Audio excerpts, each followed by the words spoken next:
Have you ever felt, well, a little adrift? Like you're just going through the motions, waiting for Friday, without that one thing that really pulls you out of bed in the morning?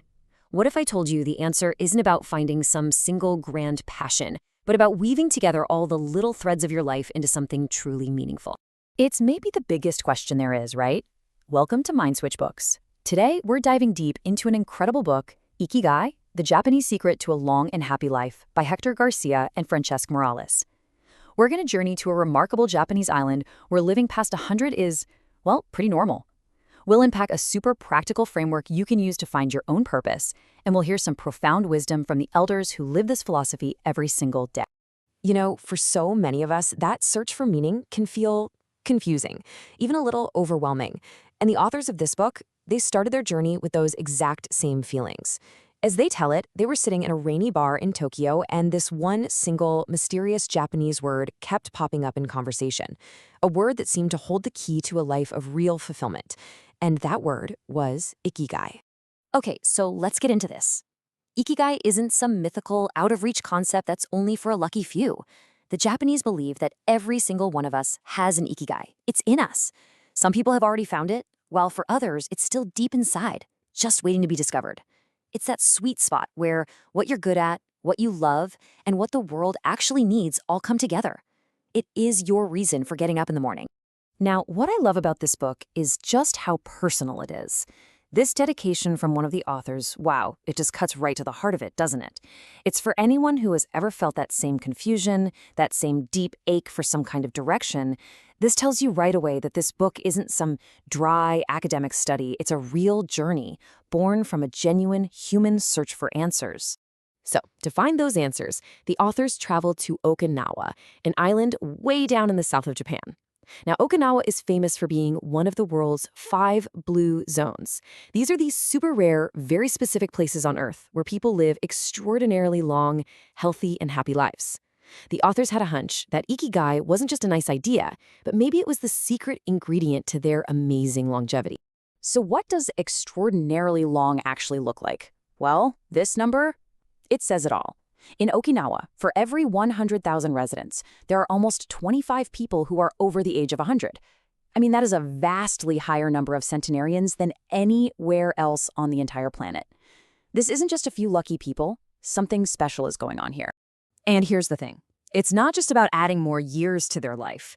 It's about adding more life to their years. Okinawans have far fewer chronic illnesses like cancer and heart disease. Medically speaking, their blood shows fewer of those free radicals, the molecules that actually age our cells. And both men and women keep higher hormone levels much later in life, and their rates of dementia are just stunningly low. So, what this tells us is that something in their lifestyle is profoundly protective. And that something isn't just their diet, although that's part of it.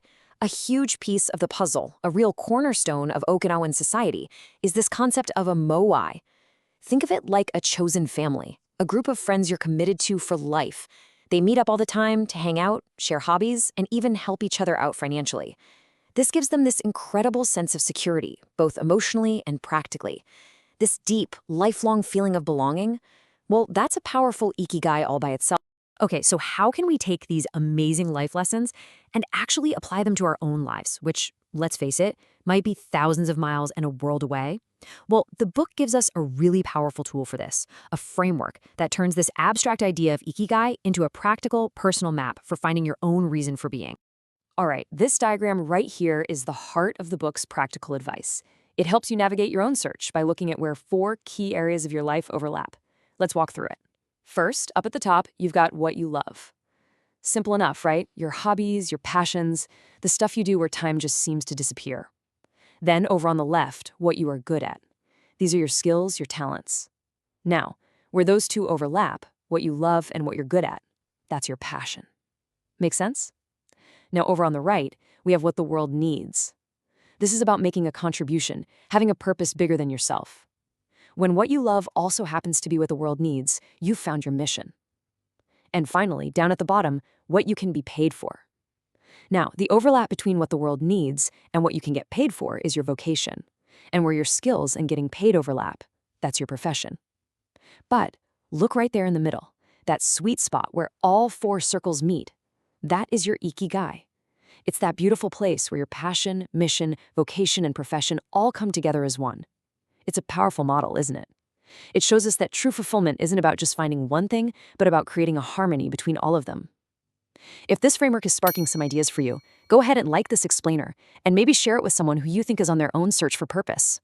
So that framework we just looked at, that's our map. It's a brilliant guide. But to really understand the destination, the authors knew they had to talk to the people who were already living there. So they traveled to a place called Ogimi, nicknamed the Village of Centenarians. And they just listened. And this is where the theory really comes to life. Wow. In our modern world that is just obsessed with hustle and speed, this advice feels revolutionary. The elders of Ogimi have a totally different relationship with time. They're always busy, they're always active, but as this person says, they're never in a hurry. When you let go of that frantic sense of urgency, life just feels different. This really speaks to the power of our inner world, doesn't it? They talk so much about choosing a positive attitude and managing their emotions. It's not about pretending bad feelings don't exist, but about keeping a calm heart and opening it to other people with a real smile. That kind of warmth isn't just nice, it's magnetic. People want to be around it. And there it is again, said so simply, but so powerfully. Community isn't just some nice little add-on. For this person, it is their most important Ikigai. This connects right back to that idea of the moai.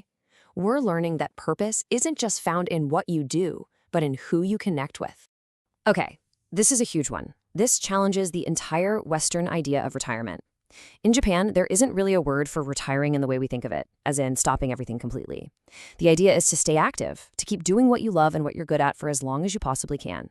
That constant activity, that feeling of being useful, that's essential fuel for a long and happy life. So after this incredible journey, from a mysterious word in a Tokyo bar to a practical framework to the real-world wisdom of these amazing elders, the book boils everything down into a clear, actionable guide. Let's look at the 10 laws of Ikigai that can help every single one of us live a longer, happier life. This slide really brings it all home, and you'll recognize these ideas from what the elders told us. You can almost group them together. You've got the physical stuff. Stay active, like the man who said, work keeps your body from falling apart. Take it slow, leaving all that urgency behind. Follow the 80% rule with food. Basically, stop eating when you're almost full. And get in shape with gentle, everyday movement. Then there's the social piece. Surround yourself with good friends. Build your own moai. And finally, you have the mental and the spiritual. Connect with nature, give thanks for being alive, and maybe most importantly, live in the moment. You can see how these aren't just separate rules, but a whole interconnected philosophy. The very recipe for a life of purpose we saw on that island.